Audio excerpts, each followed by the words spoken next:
It's certainly my pleasure to be here, and what I want to do today is to help you to take charge of loan repayment, because whether you like it or not, once you graduate from law school, the loans you borrowed to finance your education have to be repaid, and you can either take charge of that process or it will take charge of you. And if it takes charge of you, I suspect it will be more stressful and less manageable for you. And what I want to do today is to really give you a strategy on how I think you can plan for loan repayment in 4 simple steps that will make it, I think, a lot easier for you to manage and hopefully give you a greater sense of how you can really manage this without difficulty. The reality is that today law students are graduating with a mortgage, but they don't have a house. Because the typical law student, and over 80% of all law students today around the country, are having to borrow student loans to finance their education. And most of them have student loan debt in excess of $100,000. And that truly is, could be equivalent to a small mortgage. But the reality is, with the flexibility of the federal student loan programs and the way in which they've designed them so that you should be able to repay these funds, the mortgage you've taken out to get your education should not necessarily prevent you from being able to get a mortgage to buy a home. And so that's the good news. The bad news is that if you don't take charge of repayment and you don't sort of manage these loans, you could end up getting into trouble fairly quickly. And if you've heard about students or borrowers or individuals who are struggling with their student loans, they typically fall into one of 3 categories. One, they never graduated, so they never got the degree or the training they were trying to get, and so they really aren't able to pursue the career they wanted. Number 2, they have a large amount of private student loans, which are much less flexible than the federal loans we're going to be talking about. Or number 3, they simply are not taking advantage of the options they have in terms of managing their federal loans during times when they're having financial difficulties. Because there are going to be ways in which, between the safety nets associated with payment relief and the repayment options that are available to you, that you should never get into a situation where you can't afford to make an upcoming payment, or at least temporarily get permission to postpone that repayment, at least on your federal loans. And what we want to do over the next 45 to 50 minutes is help you to understand how you can do all of this. And as Joseph mentioned, the law school is also giving you the opportunity to meet with me individually, where we can take all that we're talking about in this general sense and apply it to your specific portfolio of loans. So if you have not yet signed up for one of those 30-minute sessions, you can go to the financial aid office and sign up with Audrey, because we still do have some appointment times available later this week. So having said that, are you ready to get started? Yes. Okay, now I need a lot more enthusiasm than that. You got a free lunch today. It's a beautiful day. Those of you who are 3Ls are graduating in just a few months, and I'm here to tell you how you can make this process a lot easier. So this is all good stuff. So let's try this again. Are you ready to get started? Yes! That's much better. Now, how many of you are graduating this spring? How many of you are 3Ls or 4Ls? How many of you are 2Ls? How many are 1Ls? How many aren't L's at all? All right? Let's go ahead and get started. And as we go through the presentation, if you have questions, don't hesitate to stop me, because I want to make sure you're getting answers to your questions. The handout that you have is a copy of these slides. There will be some additional handouts that will be posted to the law school website, including an actual worksheet that you can use as an action plan. And when we're done today, I'll go over and get some extras that I have left over, and I'll give all of you one of those action plan worksheets before you leave. It is that action plan worksheet which I'm actually working through with the individual students during the one-on-ones. The action plan, I think, involves 4 steps.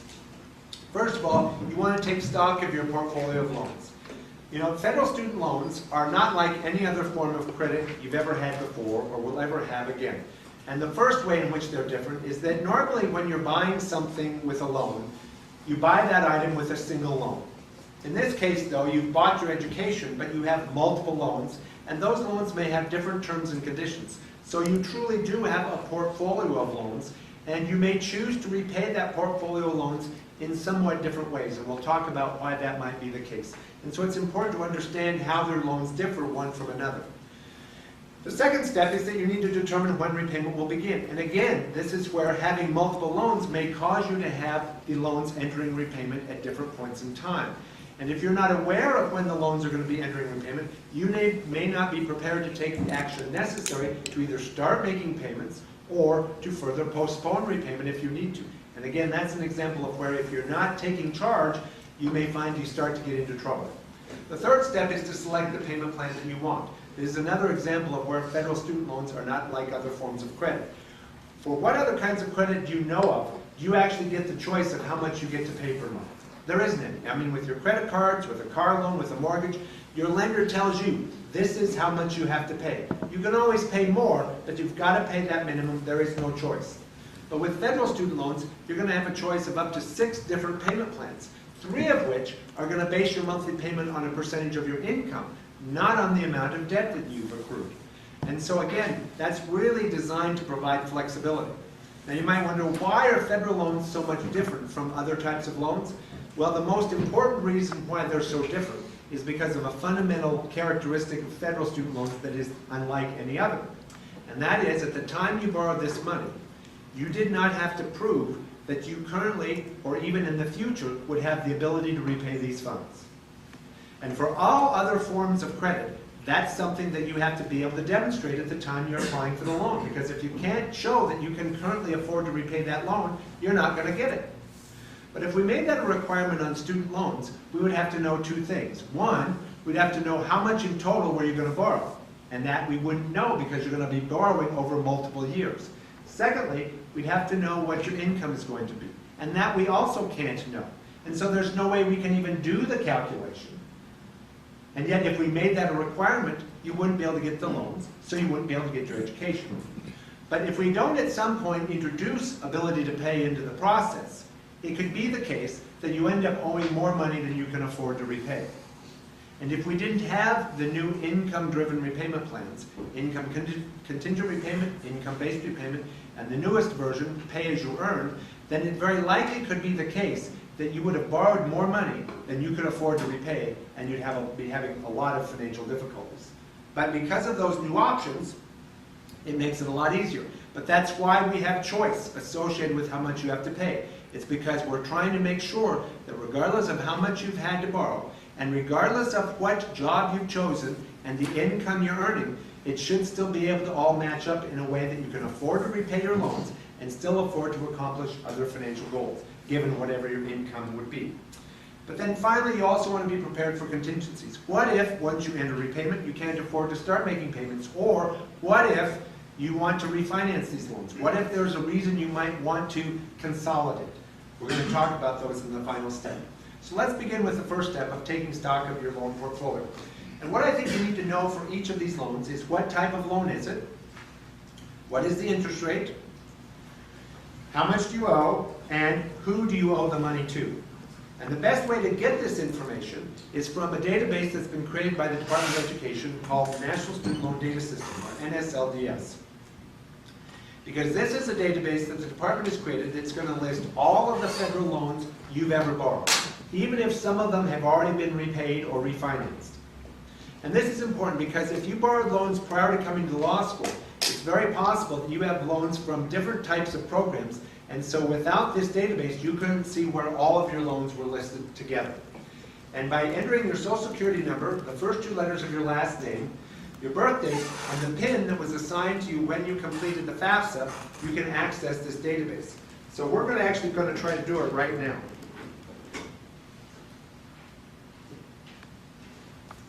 At least I'm going to try to.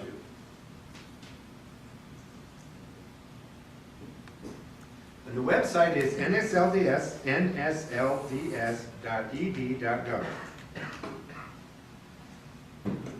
And when you come to this website, it's going to give you 2 options. You can do the financial aid review, which is what we want, or you could do your exit counseling. Joseph, is this where you're going to have them do the exit counseling or not? They get directly through the student loans talked up. Okay, so it probably will be here also then. So when you're told you need to do the exit counseling, you're probably going to be clicking on exit counseling for that purpose. But for right now, we're going to use financial aid review. Now, there is not a demonstration site, but when I was getting my PhD, I had to borrow student loans. And so I have information out on NSLDS. Now, I was in school a long time ago, and I have paid back the loans, fortunately, that I borrowed. But I want to use my particular situation so that you can see what it looks like, because I need to explain a feature of it that's important. I'm going to go ahead and log in here.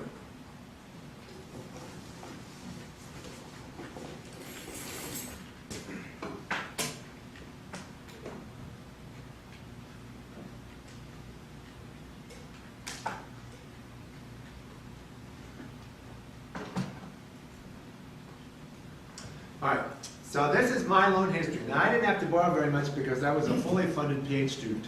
I borrowed a little bit, but I'm not showing you this so that you know how much I had to borrow in school back in the 80s. It's really just so that you can see what the information looks like. This front page will give you a summary of all the loans you've ever applied for in reverse chronological order. And then it'll tell you how much you applied for, the date the loan was processed, the amount that was dispersed, any canceled amount, the current outstanding principal balance, which should equal the dispersed amount minus any payments, but plus any accrued interest. And then on your unsubsidized Stafford and Grad Plus loans, they're accruing interest from the date the funds are first dispersed, but it's accruing as simple interest while you're in school, so you're not paying interest on the interest right now. But so it would tell you how much interest had accrued since you started law school.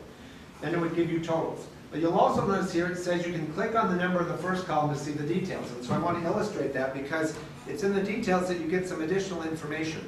In particular, it tells you when the loan is either entered repayment or is scheduled to enter repayment. And in the case of your Stafford loans that you've been borrowing here at the law school, you're going to have 6 months from the date you graduate before they enter repayment. It's going to tell you what is the current status of the loan, and in this case, my loan is paid in full. It's going to tell you whether it has a fixed or variable interest rate, but not what the actual rate is. They're working on updating that so that it would actually tell you the actual rate. But then also, it's going to tell you who is the current lender and servicer of the loan. And that's important because it is the servicer of the loan that is managing the loan for your lender. And it's the servicer that you're going to be dealing with in terms of your loans. And right now, your loans are probably being serviced by one of 4 different companies. Fed Loan Servicing, Great Lakes, Nelnet, or Sallie Mae. Now you may have somebody else, you may have something called the Direct Loan Servicing Center, and if that's who your servicer is, within the next month, if you haven't already heard so, they're going to be moving those loans off of the Direct Loan Servicing Center onto one of those other 4 that I mentioned. But right now the government is actually using 17 different companies to service loans. That's why it's important to know who the servicer is, and if you're not sure, it is the company that's sending you all the mail that you're getting about your loans. You could always come out to NSLDS and see that information, and it'll tell you who the most current servicer is, how to contact them by phone, and what their email address is, or website address. It'll also give you a mailing address, but that mailing address is for payments, and you wouldn't want to use that address for other purposes. The other thing is, you'll notice that it gives you the ability to do this My Student Data download. I wouldn't recommend that you do that. Because when you do that, what happens is you get a text file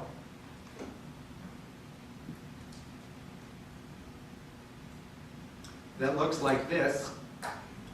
Now that is all of the information that's in NSLDS, but it's not very easy to interpret that. The purpose of this is so that you can upload this into some other program that would then be able to just lay it out for you. Currently, I don't know of any programs that exist where you could do that. The government's hoping that someone will create such a program, but for now, I wouldn't recommend that you do that. Just for purposes of all of this, and particularly if you're meeting with me, you do have to bring your loan summary, which is this version, this screen. Just print out that screen, and then print out the details. That's really going to give you all the information you need. Any questions about this before I log off? All right. Oh, question over here. If we're meeting with you and we've got private loans as well, is there another, I just don't see the slides. Right, yeah, private loans will not be listed here. You'll have to pull your credit report. Your private loans should be showing up on your credit report, and you can get your credit report for free from annualcreditreport.com. And we'll talk more about that in a little bit. You can also pull it from the servicer of that loan, though, right? Well, that's true, but if you don't know who that is, then the credit report will give you the ability to get that information. And if we bring those 2 things, then we're good. That's all you need. And if you don't have private loans, you don't need to bring your credit report, but I still recommend that you pull it. And again, that website is annualcreditreport.com. It is truly the only place you can get a free copy of your credit report as a result of the Fair and Accurate Credit Transactions Act of 2003, or the FACT Act. Any place else that is offering to give you a free credit report, such as freecreditreport.com, they're actually giving you a complimentary report because you're signing up for a fee-based service. And yes, you could immediately cancel that service. But the other thing that's different is that with the FACT Act version of your credit report, you're going to get more consumer education information about how to understand and interpret what's on your credit report than if you got it from any other source. but you will not get your credit score when you get your free credit report through annualcreditreport.com, because the FACT Act did not provide consumers with the right to get a free copy of their credit score. Did you have a question? Yes, what is it again? Annualcreditreport.com. And one of the handouts that will be on the law school website is a handout that tells you how you can obtain your student loan history. It gives you instructions on how to get it from NSLDS, as well as how to get your information from your credit report as well. And I get one more question. Mhm. You can only get private loans through going to a bank or something like that directly. You don't get that through FAFSA or. The question is, with regard to private loans, you get those through a commercial lender, a bank, a credit union, a savings loan. That's correct. When you fill out the FAFSA, that's determining your eligibility for financial aid. It's not, you're not filling out the FAFSA and applying for any loans when you complete the FAFSA. Now, an option you have when you're in school is to borrow private student loans rather than federal loans. It's not a good idea. It's always better to borrow federal loans. But in either case, to get student loans, you have to first fill out the FAFSA so that the school can determine your eligibility for financial aid. And then they'll let you know what amount of loan funding you're eligible for. If you prefer to borrow private student loans, you could, but before you do so, you'd want to talk to Joseph in the financial aid office, because he could try to help you understand why it would not be a good idea. So, but basically, I guess my concern was, I was just worried whether or not, because I just hit yes and accept stuff, and I didn't know if I had any private loans. Okay, my guess is that if you have not actively sought out private loans while you've been here at the law school, you've been borrowing direct loans. Because that's the only option you've had here, unless you went out and sought a lender on your own. And if you're not sure, the financial aid office, if you check with them, they can look at your financial aid review to know what kind of loans you applied for. All right. Who you would pay is the lender, but the lender probably isn't managing the loans. Oh, a question over here? Yeah. Just really quick, Grad Plus, I mean, is that considered federal then, or? The question is a Grad Plus loan a federal loan? Yes, it is. Okay. The loans you've been borrowing here at the law school, the Stafford loan, both subsidized and unsubsidized through the direct loan program, and the Grad Plus, which is also through the direct program, are both federal student loans. Okay. Any other questions? All right. Your lender is who you owe the money to, but most lenders don't service the loans themselves. They don't manage the loans. They contract that out to companies that specialize in servicing loans. And that's particularly true with the direct loan program, which is the loan program you've been using here at the law school.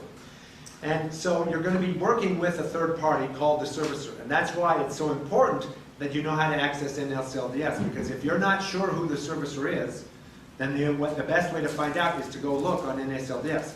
Now the servicer is who's sending you all the mail, and I hope that you're opening it. However, in meeting with thousands of students over the last several years, I do fully understand that a lot of you don't open the mail because you're too busy and you figure that I don't have to do anything about these loans, and so why bother to open the mail?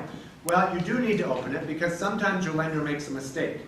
And in fact, some of you, the servicer that was servicing your loans last year probably did make us a mistake. And some of you probably ran into a problem whereby your Grad Plus loan from last year went into repayment rather than being put into a deferment, and you started getting billed.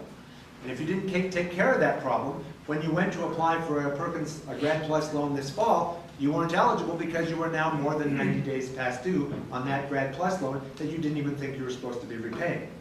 So again, you do want to be opening the mail, and the mail that you're getting should be coming from the servicer of your loans. But again, if you're not sure, that's where you can go to NSLDS. Now, for purposes of how much you owe, I don't know how much you're going to owe, but I wanted to have a numerical example so that I could illustrate the different payment options. And so I chose a number that was somewhat representative of the class that graduated in 2012. This is actually somewhat representative for that. It's going to be approximately what the class of 2013 has borrowed when they graduate, about $145,500. And during the 3 years of law school and the 6 months following graduation, interest will be accruing on the unsubsidized Stafford and Grad Plus, and I estimate that about $20,500 of interest accrued. So the total amount owed will be about $166,000. And again, this is just an illustration. In calculating this interest, I used the interest rates that are currently in effect on the Stafford loan of 6.8% and on the Grad Plus loan at 7.9%. Now, for your purposes, I think it would be important to lay out a worksheet showing exactly all the loans you have, what is the interest rate, who is the lender, who is the servicer, and how can you contact them, both in terms of their website and in terms of their phone number, and then how much do you owe. And by the way, in terms of that website address for your servicer, all of them give you the ability to log in or sign up to get online access to your account online. And that is really an important thing to do, because there you can not only see the most current information about your loans, but you can actually transact business out on the servicer's website. You can update your contact information. You can make sure they have an email address for you so that they can communicate with you by email. You can opt into paperless communication so that instead of getting all the paper correspondence, you get it electronically. You can make payments online.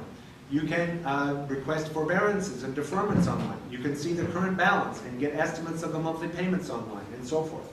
And so I'd encourage you to do that. Any questions about how to fill out this information or what information you need to know about your loans? All right, step 2, when does repayment begin? Again, this is a bit complicated because it depends upon the types of loans that you have. Some loans have a transitional period called the grace period that begins as soon as you're no longer enrolled at least half time and ends when the loan goes into repayment. And during the grace period, if one has it, it's an automatic benefit, you don't have to request it, and you probably won't even get notified that the loan has gone into the grace period. And during that grace period, if the loan was a subsidized loan, which means it was interest-free because the government was paying the interest on the loan for you during the in-school period, it will continue to be subsidized or interest-free during the grace period. If the loan was unsubsidized, whereby interest had started accruing on the loan as soon as the funds were dispersed, it will continue to accrue, but it will continue to accrue as simple interest. In other words, you're not paying any interest on the interest until it becomes part of the principal balance, which will happen at the end of the grace period when that interest is added to the principal balance, which is called capitalization. It's at that point that you'll start paying interest on the interest. Now, repayment begins at the end of that 6-month grace period, and about a month before the end of the grace period, you'll be contacted by the loan servicer to let you know that the payment status is about to change, and it would be at that point that you would then select the payment plan that you want for your Stafford loans. And it would also be at that point that if you weren't prepared to start making payments, if you didn't have a job yet, or if there was some reason you couldn't afford to start making payments, that you'd want to immediately contact the servicer to arrange for additional payment relief. And we'll talk more about the options for that in a minute. But there are some loans that you could have borrowed that don't have a grace period. And if a loan doesn't have a grace period, it goes into repayment as soon as the funds are fully dispersed. Now, while you're in school, if it's accruing interest, the interest is accruing as simple interest. And while you're in school, if you're enrolled at least half time, you're eligible for what's called an in-school deferment, which is automatic. You don't actually have to request it. But as soon as you graduate or drop below half-time enrollment, the in-school deferment will end, and then you have to take action to either start making payments or you have to take action to further postpone repayment.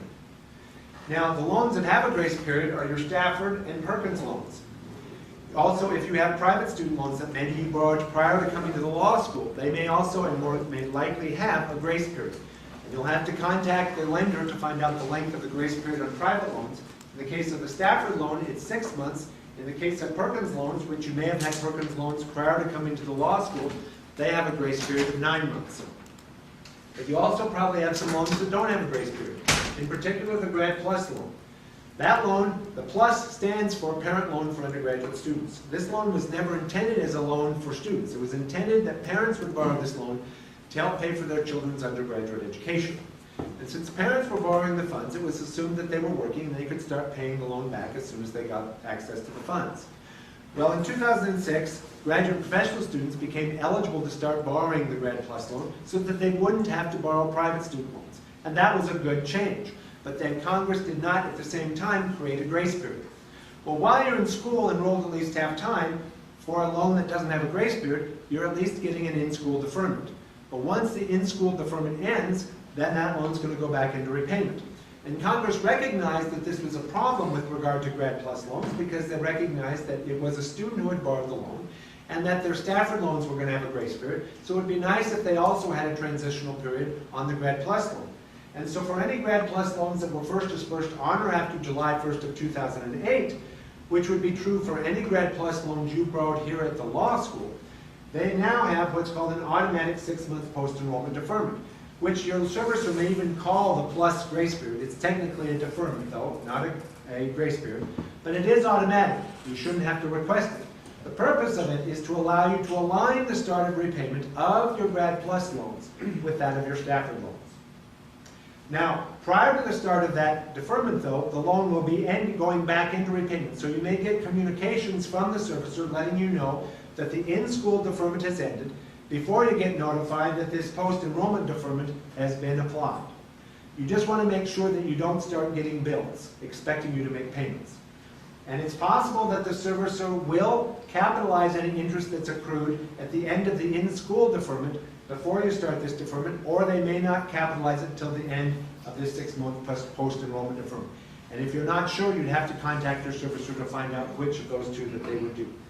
If you previously took out a consolidation loan, which you might have borrowed to refinance some of your prior federal student loans, it also does not have a grace period, because consolidation loans are borrowed not to help you pay for school, but to help you refinance existing loans, student loans that you've already borrowed.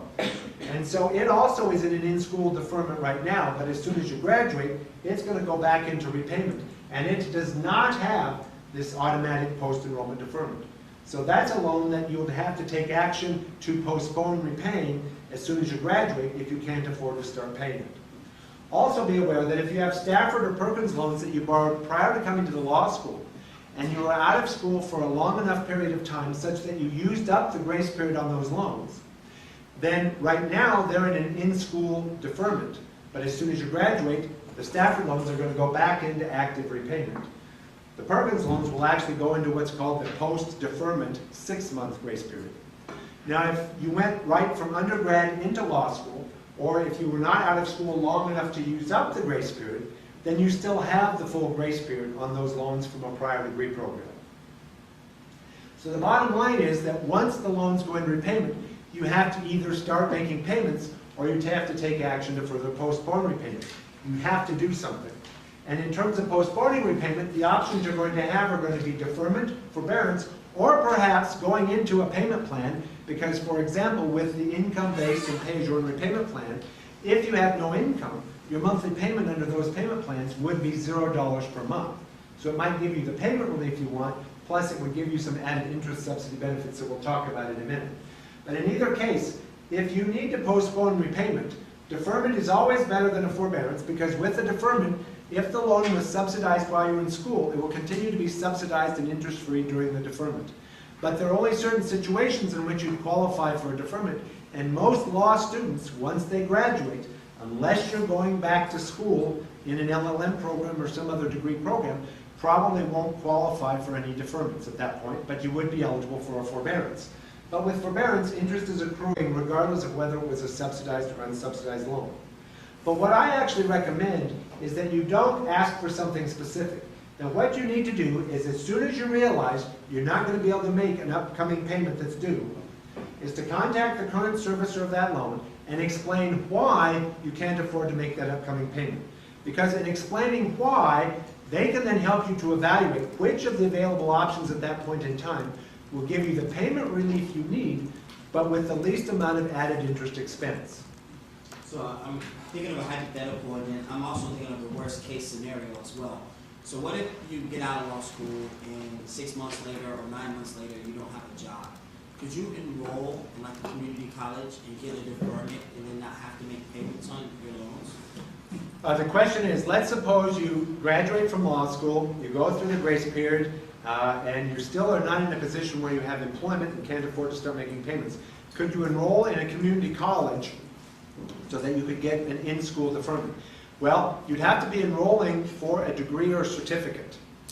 You can't just enroll to be taking classes for self-improvement. So chances are that wouldn't be a strategy. But you're going to be able to postpone repayment, if you need to, at the end of the grace period, through either deferment or forbearance.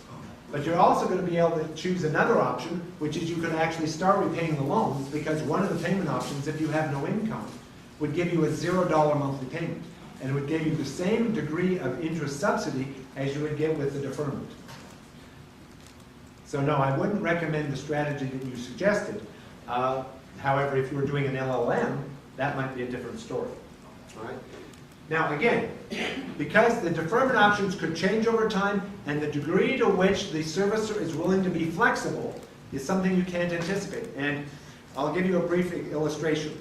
Currently, there is a deferment called the unemployment deferment. And to qualify for that unemployment deferment, you have to be unemployed. But that's not all.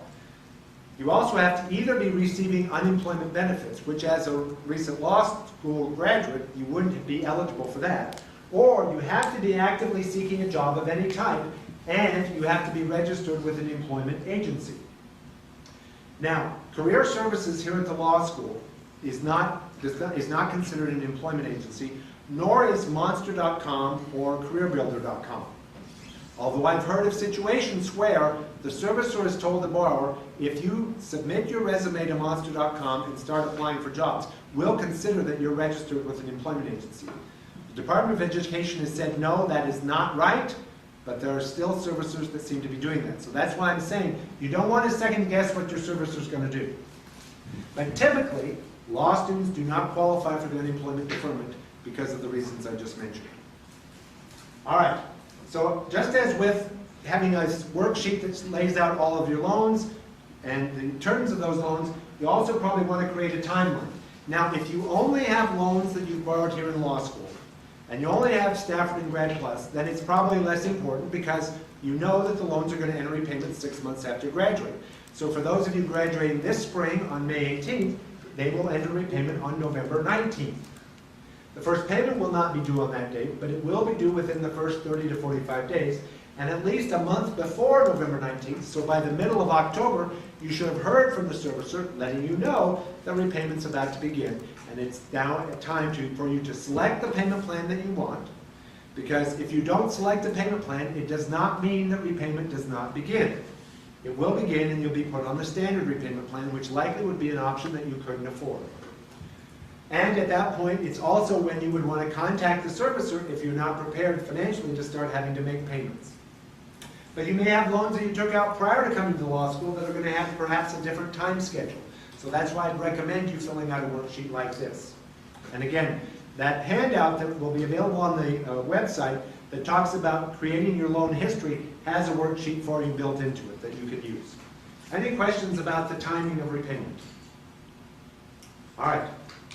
Remember, if you're not sure, you can always go out to the details section of NSLDS, or you can contact your loan servicer and they'll be able to tell you. So now let's talk about picking your repayment plan. It may be the topic you're most interested in. And the suggested steps are, number one, think about your financial goals and understand your options. Because first of all, you need to know what options are available. Then you want to think about what are your financial goals. Clearly, one of your goals is to get your debt paid off, and to get it paid off with the minimum amount of interest expense. But because you're going to actually have a choice in terms of how much you have to pay per month, because you're going to have a choice of different payment options, you may at least want to think about how you can leverage that flexibility to help you achieve other financial goals, such as the purchase of a home. But you also need to estimate your budget because you need to look at, with your income and your other expenses, how much can you afford to pay per month? Because that's obviously going to inform your decision. There may be options that you can't afford. Evaluate possible trade-offs. What other uses would you have for your money besides paying back your student loans? Well, if you have credit card debt, which is likely more expensive, less flexible, and having more of a negative impact on your credit score, then you might want to be more aggressively paying down your credit card debt, which you could do if you chose a payment plan that required you to pay less per month on your federal student loans than perhaps you felt you could afford. Also, by perhaps leveraging that flexibility, you might be able to start saving for the down payment for the purchase of a home or other financial goals that are important to you, even though it might take you longer to pay off your student loan. And then finally, you'll pick the plan that's going to work best for you. But once you've picked the plan, you're not locked into it. If it's not working out, you have the right to switch to a different plan at least once every 12 months. And you also have the right to make prepayments without penalty, which means you're either making more than the required minimum monthly payment, or you're making a payment when one is not due. And when you're voluntarily paying extra, or voluntarily making a payment when one is not due, then you have the right to choose which loan that amount is applied to. And in that case, since you probably have loans at different interest rates, you'd want to apply it at that loan that had the highest interest rate if you want to get the greatest benefit from doing that. So what are the different options? Well, there are 6 of them. Standard, graduated, extended, income sensitive on FFEL loans, which you don't have any FFEL loans that you borrowed here at the law school, or income contingent for your direct loans. Then you have 2 newer income-driven plans, income-based repayment or IBR, and a new version of IBR, which is actually called pay-as-you-earn. And I think the easiest way to understand the differences in these programs is by looking at this chart. And if you went out to studentaid.gov, or you went out to your servicer's website, or you just searched on the internet for federal loan repayment options, you could find lengthy narrative discussions about the different repayment options. But when it comes right down to it, the payment plans differ in 2 significant ways. The structure of the payment and the maximum length of time you have in which to be in that payment plan. The payment structure is either going to be fixed, where the monthly payments don't change over time, or they will change either in incremental steps through a graduated plan, or they'll change annually based upon how your income is changing. If you want a payment plan where you know the payment amount is not going to change over the life of repayment, then you'd want a fixed payment plan. And you're only going to have 2 options, the 10-year fixed option or the extended fixed option over 25 years. On the other hand, if you're willing to pick a plan where the monthly payments would change either in structured or tiered steps, or as a result of how your income's changing, then you could choose one of the graduated options over 10 or 25 years, or one of the income-driven plans, income contingent repayment, pay-as-you-earn, or income-based repayment. And with the first 4 plans you see in this list, standard, graduated, extended, and income sensitive, your monthly payment is simply looking at the total amount of your debt, the interest rate, and the maximum length of time you have to pay off the loan, and calculating through an amortization schedule how much would you have to pay per month to get the debt totally paid off in either 10, 25, or 15 years, and such that your monthly payment can never be less than the amount of interest that's accruing. That's how the monthly payments are calculated with these first four plans. With the last 3, your monthly payment is not a function of the amount of your debt. It's simply based upon a percentage of your income. With this plan, you're paying about 20% of your discretionary income annually. With this plan, you're paying 15%, and with this plan, you're paying 10%. So this is the plan that gives you the lowest monthly payment based upon your income. And with these 3 plans, your monthly payment, since it's not looking at what your debt is and getting it paid off in a certain time frame, they actually allow for your monthly payment to be less than the amount of the accrued interest, which is not a good thing because it means although you're in repayment, your debt's actually getting bigger. And that's not really the point of repayment. But during the first 3 years of repayment, under these 2 options, if the amount of your monthly payment is not enough to be covering all the interest that's accruing on your subsidized Stafford loans, then the government's going to pay that portion of the interest on your subsidized Stafford loans that you're not paying with your minimum payment. And that's an interest subsidy benefit that you do not get with any of these other options. It's also an interest subsidy benefit that you do not get with forbearance. So if, for example, you can't afford to start making payments on your loans as soon as they enter repayment 6 months after you graduate because you still do not yet have income, you might want to choose one of those 2 options because you would still be getting the subsidy benefit that you would have gotten with a deferment, even though you probably weren't eligible for a deferment and were having to postpone repayment with a forbearance. But because with these plans, if you have 0 income, your monthly payment is 0, you're still getting the interest, the payment relief that you were looking for.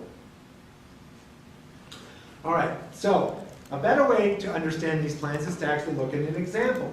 And you'll notice that 3 of the plans I've highlighted with a blue background, and that's because I don't think you're going to want to choose any of those plans, and this example will help to illustrate that point.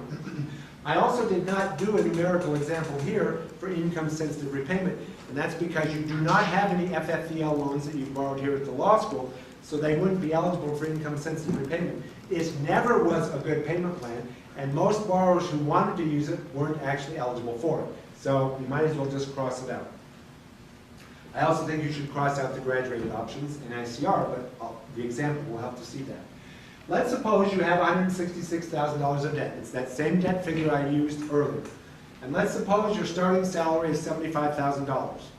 That's not based upon any particular statistically significant number from the law school. It's just a number that represents, on average, nationally, what attorneys who are working in the private sector might start out early, unless they're working in a large firm. I also assumed the household size was 1, because I have to know that for purposes of IVR and pay-as-you-earn. So, under the standard 10-year plan, which is a plan you're going to be put on if you don't choose one, where the monthly payments are fixed and the debt's paid off over 10 years, you have to pay about $1,966 a month every month for 10 years to get that amount of debt paid off. You could stretch your payment out over 25 years, and you see that reduces the monthly payment by a little over $740 a month. It's a reduction of about 35%. But you will pay more in total interest over the life of repayment because you're paying the debt now off over 25 years rather than 10. You could choose the graduated option, which starts out with monthly payments as low as interest only, and this, by the way, is the interest only amount, $1,031. And you see here that this graduated option gives you a lower initial monthly payment than this graduated one, and the incremental increases are much smaller. So that's why I don't think you'd want to choose the 10-year graduated option if that's the type of plan you wanted, because this would probably give you a more manageable option. And remember, you can always pay more than the required minimum. And when you're paying more than the required minimum, that extra amount that you're paying, you get to target which loan it's applied to. And since you probably have Grad Plus loans that are at 7.9%, as well as Stafford loans at 6.8%, where would you want to target that extra amount? It would be at the more expensive loan, the 7.9. Now conversely, you could use the income-driven plans. And as you see, the ones that give you the lowest monthly payment are these two. This one has a higher monthly payment. That's why I don't think you'd want to choose it. This one also does not have that interest subsidy feature, whereby if you're not paying all the interest that's accruing on your subsidized Stafford loans during the first 3 years, with these two plans, the government would be paying the interest that's not getting paid by you on the subsidized loans. This one doesn't have that feature. So that's again why I don't think you'd want to choose this one. And with these two options, again, pay-as-you-earn gives you the lower monthly payment. It's 1/3 less because it's requiring 10% of your discretionary income annually, whereas this is requiring 15%. Now before I move on though, I want to point out one other concept here, and that is the idea that I think I referred to earlier, and that is that even if you could afford this amount, you still might want to choose a plan that required a lower monthly payment. And why is that? Well, number one, it's giving you flexibility, so that if there's some month when you couldn't afford this larger amount, you're not going to have to proactively contact the servicer to get payment relief. But also, let's suppose you could afford that amount, but instead chose this amount, chose the extended fixed option. So that's giving you $745 of extra cash per month. And now you have to decide what to do with that $745. One thing you could do with it would be to pay all of that towards your Grad Plus. You'd still be paying then a total of $1,966 a month on your student loans. The debt still would be paid off in 10 years or less, but you would have paid less total interest because your most expensive loan you would have been paying down much more quickly. Does that make sense? But what other uses might you have for that $745?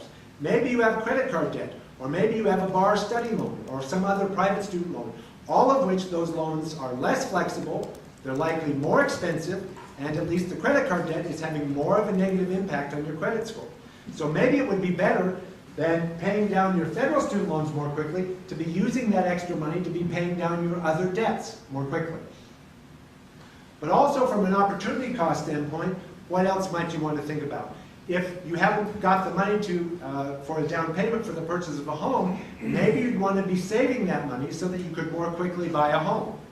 Because the things that are going to be essential for you in terms of buying a home, in order to be eligible for that home, are going to be three things. The first is you're going to have the down payment, at least 10% of the purchase price, and probably more like 15 or 20%. And unless you get that as a gift, you're going to have saved that money. You can't borrow that down payment. Secondly, you're going to have demonstrated the willingness to pay. In other words, you're going to have shown on your credit history that you've always paid on time, and that's going to be measured by your credit score. The third is going to be looking at your ability to pay, and the biggest factor they look at is your monthly debt to income ratio, which is the monthly ratio of the total amount of your monthly debt payments over your monthly gross income. Now, if you choose a payment plan that requires you paying only about 10 to 15% of your gross monthly income, then that's leaving quite a bit of income for you to be able to afford a mortgage. So that's why I said that even though you may have over $100,000 of student loan debt, that in and of itself should not be necessarily preventing you from being able to get a mortgage to buy a home. It may require, though, that you're selecting a payment plan that at least requires a lower monthly payment so that you have a lower debt-to-income ratio. Just really quick, and I'm sure you're gonna go over this at some point, but with the 20 years, I mean, if you're working in a job that, say, you don't get your 5% income increase every year, and so you're paying the $485, that's not gonna pay everything off in 20 years. That's right. So in 20 years, you're going to have this huge amount still owing potentially, and that amount is going to get canceled. Why? It's going to get canceled Why? because that's what the government said. That's what's in the law. Wait, so you just pay for 20 years and then it's done? and That's you right. pay it off? That's right. But under the current tax code, any amount canceled would be viewed as taxable income. Okay, now, let me make a comment about this. You never want to count on loan forgiveness, loan cancellation, or loan repayment assistance, because the law school also has a loan repayment assistance program where for eligible students, they're going to give you some funds to help you make your loan payments. These are not benefits or features or terms that are included in the promissory note you sign. So they're not guaranteed by your promissory note. Yes, the loan cancellation provision I just mentioned is in law. It's a part of the IBR, the pay-as-you-earn, and the ICR payment plan.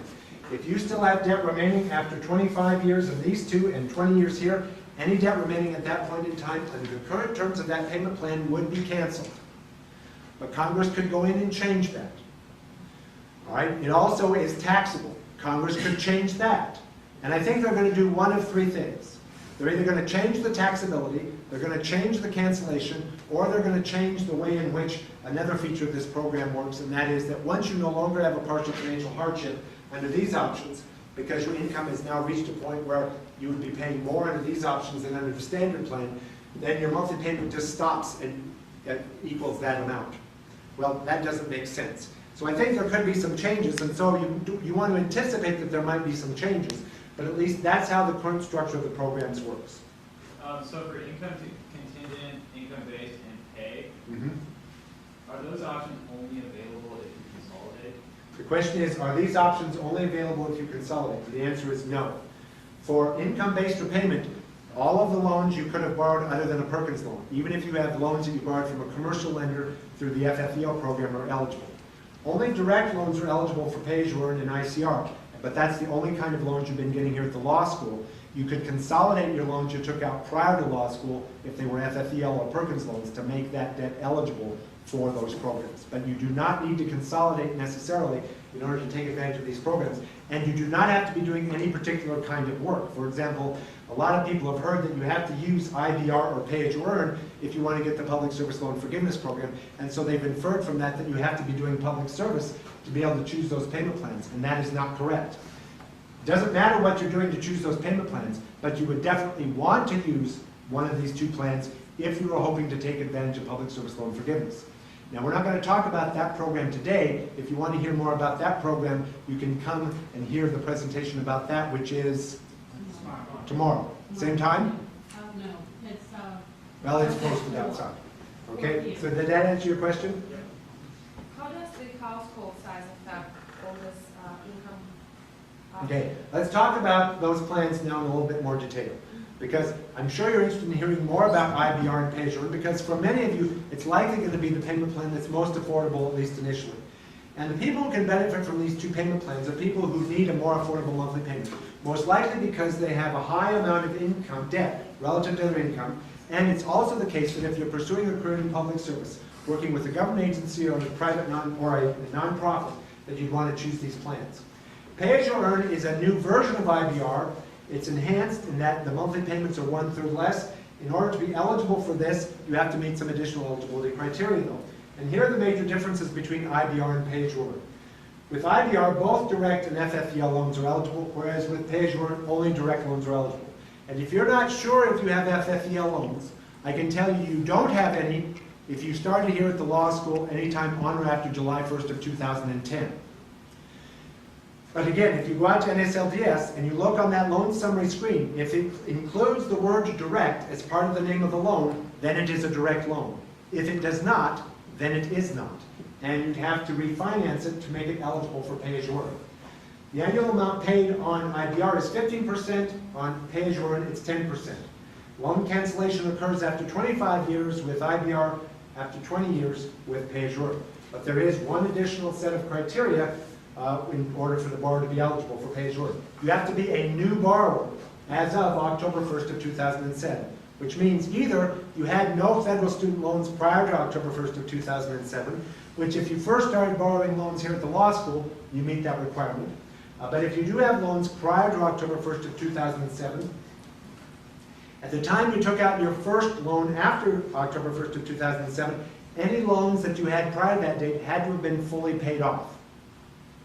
And there's nothing you can do to pay them off now, to consolidate them, or anything to make yourself eligible. If at the time you took out your first loan after October 1st of 2007, you had an outstanding balance on either a direct or an FFEL loan. Then if you meet this requirement, then you also have to have had a disbursement of a federal direct loan on or after October 1st of 2011, which you would because you've been taking out loans since you've started law school. So if you meet these requirements, you're eligible for pay-as-you-earn. If you don't, you're not, but you would be eligible for IBR. For both of them, you have to be experiencing what's called a partial financial hardship, which will be true if the amount you were required to pay under the standard 10-year plan, and remember in our example, that was $1,966 per month. If the amount you're required to pay based upon your income was less than that, then you're experiencing a partial financial hardship. And when you're experiencing a partial financial hardship, your monthly payment is based upon your household adjusted gross income, household size, and the federal poverty guideline. But your household adjusted gross income is always going to be your gross earnings, which is the bottom number on the front page of your federal tax return. But it also is going to be that of your wife or husband if you are married, and this is according to the federal definition of marriage, not any state-specific definitions. And if you and your spouse file a joint federal tax return. If you file separately, then it is not going to include your spouse's income, and it never includes the income of anyone else, regardless of your relationship to them. Now, if you and your spouse do file a joint tax return, and your spouse also has federal student loan debt, then his or her federal student loan debt will also get included in the analysis. Household size is not a function of how you file your taxes. It will always include you. It always includes your spouse if married, even if you and your spouse file your taxes separately. It includes any biological or adopted children for whom you provide more than 50% of their support, regardless of who they live with and regardless of who claims them on a tax return as a dependent.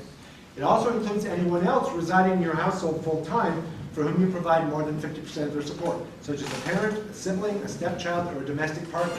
It doesn't matter what their relationship to you is, it just has to be the case that they're living with you full-time and they're getting more than 50% of their support from you. When that's true, then the amount you're required to pay is 15% of your discretionary income, which is that portion of your income that exceeds 150% of the poverty guideline, because this amount the government says you need for your basic subsistence needs. And the more people in your household, literally the more mouths you have to feed, so the more income is being protected, the less income is discretionary. And with IBR, 15% annually is what you contribute of that discretionary amount, so the monthly payment would be 1/12 of that. With pay-as-you-earn, it's 10%, or 1/3 less. And so here's a chart showing what the monthly payments would be under IBR for different levels of income and household size. And here it is for pay-as-you-earn. And if you compare the numbers, you'll see that these are 1/3 less. Now, we talked about this negative amortization, the fact that you might be paying less than the accrued interest. And here, there is that interest subsidy on your subsidized Stafford loans during the first 3 years. And they're going to subsidize that portion of the interest that you're not paying with your minimum monthly payment on the subsidized loans. Once you no longer have a partial financial hardship, if your income grows to the point where now your monthly payment based upon your income would be greater than that required by the standard 10-year plan at the time you enter repayment, then you either can stay in IBR or pay-as-you-earn, or you could exit IBR and pay-as-you-earn and go to a different payment plan. But if you stay in IBR, then your monthly payment caps out at whatever that standard amount was that we calculated at the time you entered repayment. And in terms of applying for this plan, you'll actually have to fill out an application because the government has to know what your income and household size are, and then you'll have to resubmit this every 12 months. And you'll be prompted 60 days before the end of the 12-month payment cycle that it's time to fill out the new form. If during that 12 months your income changes, you're not obligated under current rules to notify the servicer of that change, but obviously if your income went down because of a change in jobs or a loss of income, you probably want to contact them because you might need payment relief.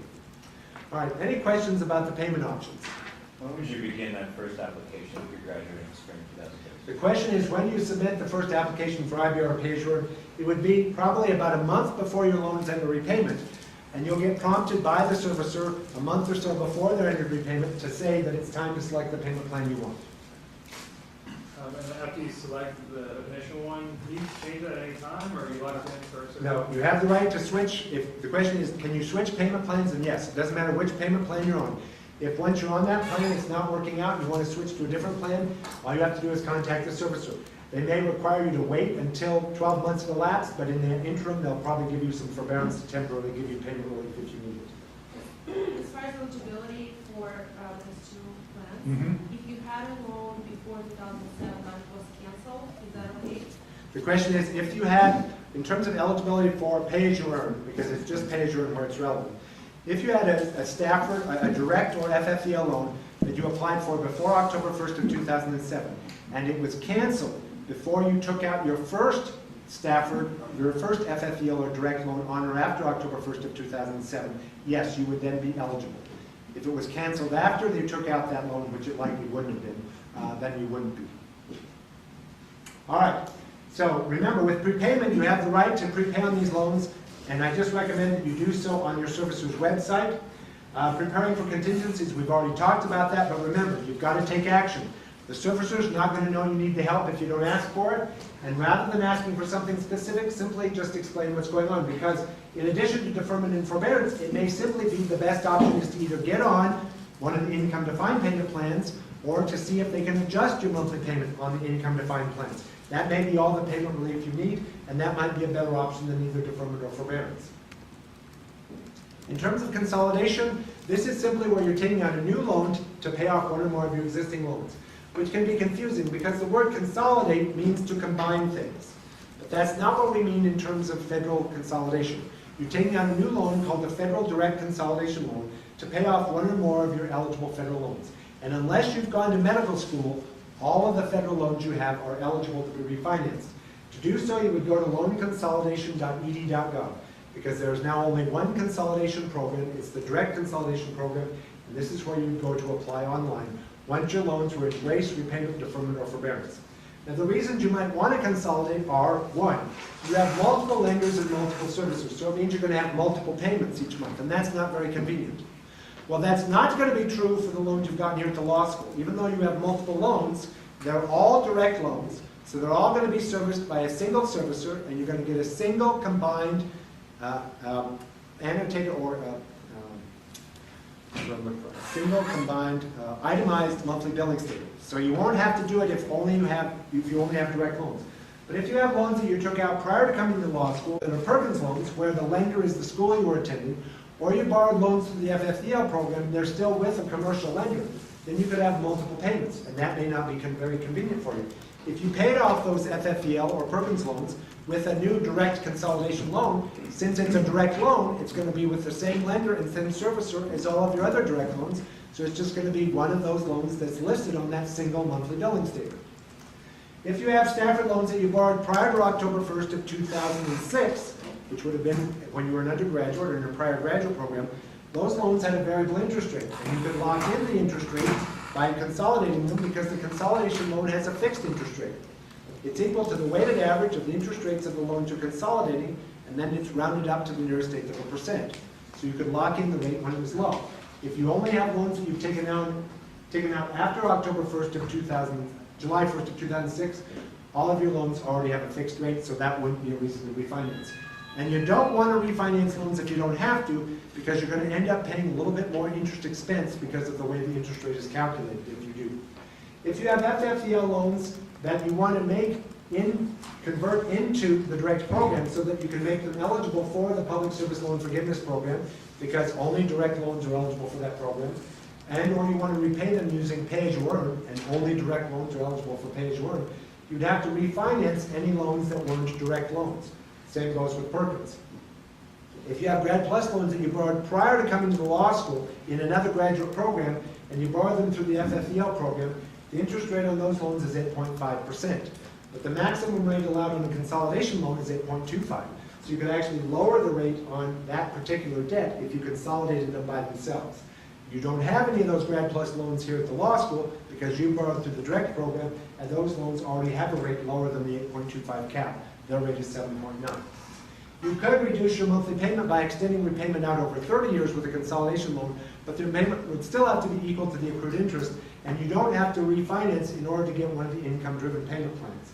And finally, if you end up defaulting on any federal student loans, a way in which you can rehabilitate them is to consolidate them. Public Service Loan Forgiveness is a program that's only available for direct loans. If you're planning a career working either with a government agency, federal, state, local, or tribal, or a 501c3 or other qualifying nonprofit, then I encourage you to come to the seminar tomorrow to hear all about that. If you can't come to the seminar, it will be videotaped, and so you can watch the videotape. For more information about it, go to studentaid.ed.gov/public-service. Remember, you can either take charge of loan repayment or it can take charge of you. If you take charge of it, I think it's going to be a lot easier and a lot less stressful. And what I've proposed is that you use an action plan which involves 4 steps. Making sure you know what your loan portfolio looks like, and the best way to get that information is go to nslds.ed.gov. Develop your loan timeline so you know when your loans are ending repayment and when you need to be prepared to take action. Select the payment plan that's going to work best for you when the time comes, and then if you need payment relief because you can't afford to be making payments for some reason, immediately contact your loan servicer. Because it is the loan servicer who is managing your loans, and that's who you need to be contacting for anything regarding your loans. If you need more information, you certainly have the financial aid office here at the law school. You also have a number of websites that are available to you. The studentaid.gov is the Department of Education's general website about everything with student aid related. Loanconsolidation.ed.gov is where you can learn more about consolidation and to apply for a consolidation loan. If you want more information about the Public Service Loan Forgiveness Program, go to studentaid.ed.gov/public-service. We've talked about NSLDS. If you've forgotten your PIN, you can get a duplicate at pin.ed.gov. If you want to do calculations of your loans using the calculator that I used for the example, go to studentaid.gov and click on loan repayment and then click on calculators. And then there's a couple other sites that are pretty self-explanatory. I think you can take charge and then you can have success in repayment, but again, it means following some steps and being prepared. And that's why I'd encourage you to also schedule an appointment to meet with me, because in that appointment, what I'm going to do is go through these 4 steps with your relevant loan portfolio and help you to understand exactly what you would need to do. With that, the law school is paying me to be here to do this work, and they'd like to know if these sessions are helpful. So if you don't mind filling out an evaluation form and either turning it in before you leave or turning it in to Audrey in the financial aid office later this week, I know they'd appreciate the feedback. With that, good luck to all of you, and I'll turn it back over to Joseph. Thanks for your time.